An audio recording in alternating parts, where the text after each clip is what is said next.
अस्सलाम वालेकुम बच्चों। अच्छा बच्चों, अब हम स्टार्ट करेंगे 6.5 एक्सरसाइज, जिसके लास्ट कुछ क्वेश्चन रहते थे तो उसको कंप्लीट करते हैं। आज हमारे पास क्वेश्चन नंबर 6 है। क्वेश्चन नंबर 6 की स्टेटमेंट क्या है? क्वेश्चन नंबर 6 में वो कहता है calculate the length x in the adjoining figures. कह रहे कि फिगर एडजॉइनिंग जो फिगर गिवन है आपके पास, आपने वैल्यू x की मालूम करनी है। x ये है, ठीक है। अब अगर आप इस फिगर को गौर से देखें, उसने आपको इस फिगर के अंदर एक हिंट दिया हुआ है एज अ 90 डिग्री के लिहाज से, कि 90 डिग्री को देखें तो इसके अंदर दो ट्रायंगल बनते हैं। जैसे कि अगर इसको स्किप करें, देखिए यहाँ पे 90 डिग्री है, तो ए बी डी एक ट्रायंगल, राइट ट्रायंगल, ठीक है। और अगर इसको स्किप करें, यहाँ पे 90 डिग्री है, तो सी डी बी दूसरा राइट ट्रायंगल। तो इन्हीं ट्रायंगल की मदद से हम x की वैल्यू फाइंड करेंगे। हम पहले जो ट्रायंगल है हमारे पास ए बी डी, मतलब ये वाला ट्रायंगल ए बी डी, ठीक है। अब ए बी की लेंथ क्या है? 10 सेंटीमीटर। ए और बी की लेंथ गिवन है, ए और बी की लेंथ गिवन है, ठीक है। लेकिन बी डी की यहाँ पे कोई लेंथ नहीं है, तो इसको हम मालूम करेंगे।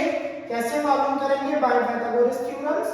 ए डी हाइपोटेनियस, अब ये देखिए, याद रखिए बच्चे कि यहाँ पे 90 डिग्री है, 90 डिग्री के सामने ये हाइपोटेनियस है, एंगल के साथ ये बेस है, और ये जो है आपके पास परपेंडिकुलर, जिसको हमें मालूम करना है।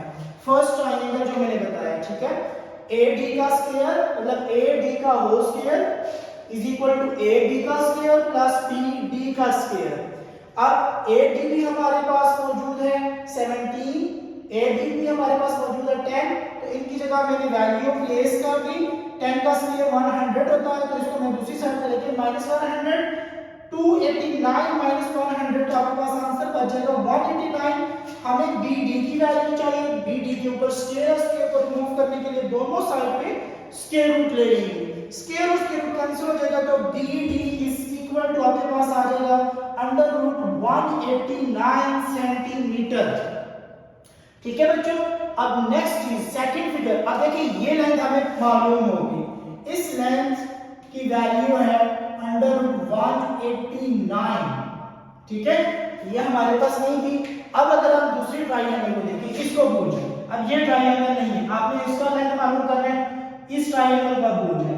अब आपके पास ट्रायंगल है सी डी बी, ठीक है, या बी सी डी, ठीक है। अब इसमें ये लेंथ मालूम करनी है, ये दोनों मालूम हो गई हमारे पास। अब आपने पता लगाना है बेस कौन है, परपेंडिकुलर कौन सा है, हाइपोटेनियस कौन सा है बच्चों। 90 डिग्री जिसके साथ वो परपेंडिकुलर होता है, ठीक है। और एंगल, ये देखिए, अगर इस लेंथ को देखें तो ये बी के साथ एंगल बना हुआ है, तो एंगल जिस लेंथ के साथ हो ना वो बेस होती है, और 90 डिग्री के सामने बिल्कुल होता है जो वो हाइपोटेनियस होता है। इसका मतलब अभी बी डी जो है वो उसका बी डी जो होगा हाइपोटेनस होगा, दूसरे का परपेंडिकुलर था। हमने नीचे लिखा इन ट्रायंगल बी डी। अब B C equal to x length दिया हुआ है, बी डी हमने मालूम कर दिया अंडर रूट 189 सेंटीमीटर, और सी डी या डी सी उन्होंने दिया हुआ है 8 सेंटीमीटर। हमने अप्लाई करवाया पाइथागोरस थ्योरम्स। बिल्कुल बच्चों वही थ्योरम हम कंटिन्यू 2 से 3 एक्सरसाइज हो गए लगा रहे हैं, ठीक है। बी डी का square is equal to B C का स्क्वायर प्लस सी डी का स्क्वायर, मतलब हाइपोटेनस का square is equal to base square plus perpendicular का स्क्वायर। सिर्फ हमने यहाँ पे ट्रायंगल के जो नेम्स हैं, जो लेंथ का नाम है, बेस का जो नेम है, परपेंडिकुलर का जो नेम है, जो हाइपोटेनस का नेम है, उस नेम को यूज किया है, ठीक है। बी डी की वैल्यू 189 अंडर रूट, ठीक है, उसको प्लेस किया। BC की वैल्यू x थी और CD की वैल्यू 8 का स्क्वायर 64, दूसरी साइड पे आकर माइनस 180 से 64 माइनस करेंगे तो 125, सॉरी 124, ठीक है बच्चों, 124 बचेगा, ठीक है। अब उसके बाद आपके पास यहां पे आएगा 125 आगे आप 124 का बेसिक स्क्वायर रूट ले लें, जो भी आंसर आ जाए उसको नीचे मेंशन कर दें। x is equal to 124 centimetre. ठीक है। अब उसके बाद क्वेश्चन नंबर 7। क्वेश्चन नंबर 7 में वो कहता है कि if a lidar is placed along the wall such that the foot of the ladder is 2 meters away from the wall. If the length of the ladder is 8 meters, find the height of the wall. वो कहते हैं कि एक lidar मतलब सीढ़ियां हैं जिसको हमने वॉल के साथ प्लेस किया हुआ है। अब वो वॉल से जो अवे है ना, दूर है, इस दीवार से फासला उसका 2 मीटर है। ठीक है, कितना है? 2 मीटर। मतलब ये वॉल है, दीवार, उसका वो एंडिंग पॉइंट है और वहां तक लाइडर का अवे फ्रॉम स्टार्टिंग पॉइंट है। ठीक है, तो 2 मीटर अवे है। ये डायग्राम हमने बनाई है। ये फॉर एग्जांपल आपके पास है वॉल, ये वॉल है लाइडर, ठीक है, और ये अवे है कि वो वॉल से कितना अवे है, कितना दूर है। ठीक है, आपने मालूम करना है कि जहां भी उसका पॉइंट टच है वॉल के साथ, वहां तक वॉल की लेंथ क्या है, हाइट क्या है, हमने उसको नाम दे दिया h का। तो ट्रायंगल हमारे पास बन गया ABC, राइट ट्रायंगल है, तो इसको पाइथागोरस के जरिए से हम मालूम कर सकते हैं। AC की लेंथ 8 मीटर है, यहां से लेके यहां तक हाइपोटेन्यूस। AP की लेंथ 2 मीटर है, BC की लेंथ h जो हमने लेट ली। यहां पे फिर वही थ्योरम लगा के AC का स्क्वायर हाइपोटेन्यूस का square is equal to base square plus perpendicular square. 8 का square is equal to 2 square plus h square. 2 का स्क्वायर 4 होता है, दूसरी साइड जाके -4 64 से 4 निकालेंगे तो 60 बच जाएगा। h स्क्वायर हमने h की वैल्यू मालूम करनी, दोनों साइड में स्क्वायर ले लिया तो h इज इक्वल टू आ गया 7.75 मीटर। ये हाइट थी उस वॉल की।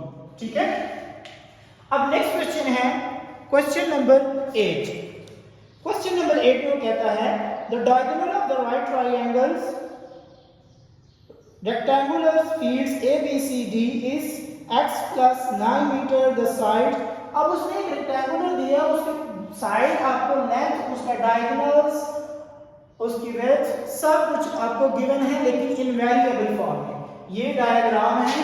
ठीक है, x plus 9 मीटर उसकी डायगोनल्स है, x plus 7 मीटर उसकी बेस है, x मीटर उसकी हाइट है। वो कह रहा है कि वैल्यू फाइंड करें x की। तो ये अगर आप देखें तो ये भी एक राइट ट्रायंगल ही बन रहा है। ये देखिए A, B एंड C, तो ये राइट ट्रायंगल है, तो हमने लिखा कि इन राइट ट्रायंगल, बच्चों ये ट्रायंगल का साइन है। ठीक है, ये ट्रायंगल को रिप्रेजेंट करता है। AC कितना है? x plus 9 metre. BAB कितना है? x plus 7 metre. और BC कितना है? x metre. फिर वही थ्योरम लगा दिया, ये हाइपोटेन्यूस, ये बेस, ये परपेंडिकुलर। हाइपोटेन्यूस का square is equal to base square plus perpendicular. x plus 9 का whole square is equal to x plus 7 का होल स्क्वायर प्लस x का स्क्वायर। दोनों जगह पे हमने स्क्वायर के फार्मूले ओपन कर लिए, x square plus 18x plus 81, 9 का स्क्वायर 81, राइट हैंड साइड पे भी हमने x square plus 14x plus 49, 7 का square 49 plus x square plus x square 2x square, right hand side पे x square plus x square 2x square, बाकी terms as it is आ जाएगी। अब हम क्या करेंगे कि इस टर्म को उठा के इस वाली पूरी टर्म को, क्वेश्चन में मैंने रीअरेंज करके लिखा हुआ है, लेकिन वैल्यू इसको उठा के पूरी को मैं दूसरी साइड पे लेके गया हूं, तो इसकी वजह से इन तमाम के साइन पॉजिटिव है वो नेगेटिव हो जाएंगे। जैसे कि मैंने यहां पर लिखा है -x² -18x -81। ठीक है, वैल्यू साइन इनके चेंज हुए हैं, इसको दूसरी साइड पे लेके गया हूं, तो x² से 2x² से 8x² निकालेंगे, x² बच जाएगा 14x -18x, तो -4x बच जाएगा, -81 में से 49 निकालेंगे तो आपके पास 32 आंसर बच जाएगा। इक्वेशन आपके पास बन गई x² -4x -32 = 0। अब वही 4 चैप्टर पे आ जाए कि फैक्टराइजेशन करनी है इस इक्वेशन की, कि आपने मल्टीप्लाई करवाना है, तो आपके पास आंसर होना चाहिए 32 और माइनस करने के बाद आपके पास बचना चाहिए -4। तो 8 4 32, 8 -4 तो -4 बच जाएगा, ठीक है। यहाँ पे x स्क्वायर माइनस 8x, ये मैंने दोनों मिड टर्म इसकी ब्रेक कर दी, ठीक है। -8x प्लस 4x माइनस 32, यहाँ पे x कॉमन तो x minus 8 plus 4 common x minus 8, x minus 8 into x plus 4। अब यहाँ पे दोनों को सेपरेटली मैंने 0 के इक्वल कर दिया, x को दूसरी साइड पे शिफ्ट, सॉरी 8 को दूसरी साइड पे शिफ्ट किया तो माइनस का प्लस हो गया, और प्लस 4 को दूसरी साइड पे शिफ्ट किया तो -4।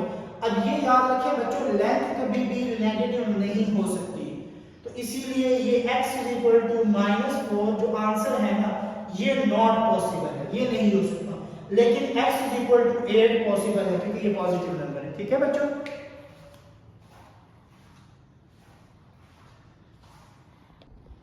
अच्छा बच्चों, क्वेश्चन नंबर 9 है इसका कि हमने वैल्यू फाइंड करनी है x की, इसका पार्ट 2 में करवाऊंगा, सेकंड फिगर में करवाऊंगा। सेकंड फिगर में आपके पास क्या मसला है कि यहाँ पे दो राइट ट्रायंगल्स हैं। अब देखिए उसने कहा है कि x की वैल्यू मालूम करें। x की वैल्यू मालूम करने के लिए ये लेंथ तो मौजूद है, क्योंकि according to given condition of questions वो कह रहा है कि AB = BC = 4 सेंटीमीटर। इन दोनों का लेंथ सेम है, मतलब ये भी 4 सेंटीमीटर ही है। अब इसका ये लेंथ मालूम है, लेकिन ये तो नहीं मालूम, इसको तो मालूम करना पड़ेगा, ठीक है। ये मालूम होगा तो ये लेंथ हम मालूम कर सकते हैं। लेकिन अगर सेकंड ट्रायंगल को देखें, उसकी बेस भी दी हुई है, परपेंडिकुलर भी दी हुई है, तो ये परपेंडिकुलर, सॉरी हाइपोटेन्यूज भी दिया हुआ है, ये परपेंडिकुलर है। तो इसको अगर इस ट्रायंगल की मदद से मालूम करें तो फिर हम ये लेंथ मालूम कर सकते हैं। तो पहले हम इस ट्रायंगल की मदद से ये परपेंडिकुलर लेंथ मालूम करेंगे BD। तो हम लिखेंगे इन ट्रायंगल CBD, मतलब CBD ये वाला ट्रायंगल, BC दिया हुआ है 4 सेंटीमीटर एंड CD दिया हुआ है 5 सेंटीमीटर।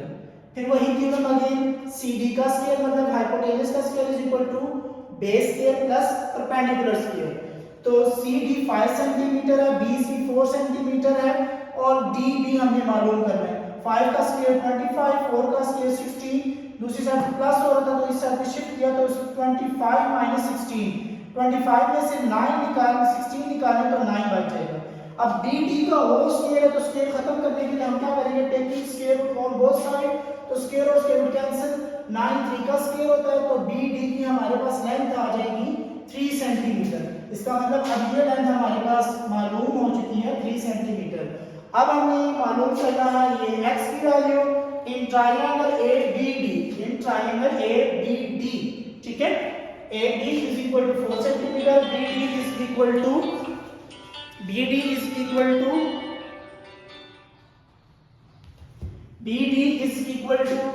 आपके पास 3 सेंटीमीटर, ठीक है, एंड AB = हमने x जो मालूम करना है। फिर हम वही चीज लगाएंगे AD, ये हाइपोटेन्यूज है इस ट्रायंगल का, ये बेस है, ये परपेंडिकुलर है। तो x का square is equal to 4 square plus 3 square, 4 का स्केयर 16, 3 का स्केयर 9, 9 प्लस 16 तो ये 25, तो x square is equal to 25। हमने x की वैल्यू मालूम करनी है तो दोनों साइड पे स्केयर ले लेंगे, taking square root on both side. x का स्केयर कैंसिल हो जाएगा 25, 5 का स्केयर है तो 5 centimetre, x is equal to 5 centimetre आपके पास आंसर आ जाएगा। बच्चों ये ट्रायंगल जो दोनों है ना, ये कनकरेंट है। कनकरेंट का मतलब होता है कि दोनों ट्रायंगल आपस में सेम है। जैसे कि देखो ये लेंथ 4 सेंटीमीटर है, ये भी 4 सेंटीमीटर थी, ये 3 सेंटीमीटर है, इसके भी 3 सेंटीमीटर है, ठीक है। यहाँ पे भी 90 एंगल है, यहाँ पे भी 90 एंगल है। ये आपके रूल्स होते हैं S.S.S मतलब side side side equal to side side. अगर किसी ट्रायंगल के 3 साइड दूसरे ट्रायंगल के 3 साइड हो तब भी हम कहते हैं कि वो कनकरेंट ट्रायंगल है। अगर किसी ट्रायंगल के 2 एंगल्स एक साइड, दूसरे ट्रायंगल के 2 एंगल एक साइड के इक्वल होता है तब भी वो इक्वल है, कनकरेंट है। अगर किसी ट्रायंगल के 2 साइड एक एंगल दूसरे ट्रायंगल के 2 साइड एक एंगल के इक्वल होता है, जैसे कि इस कंडीशन में था, तो वो ट्रायंगल आपस में सेम होती है। तो इसी तरह देखिए ये लेंथ भी आपके पास 5 सेंटीमीटर आ गई, ये भी 5 सेंटीमीटर है, ठीक है।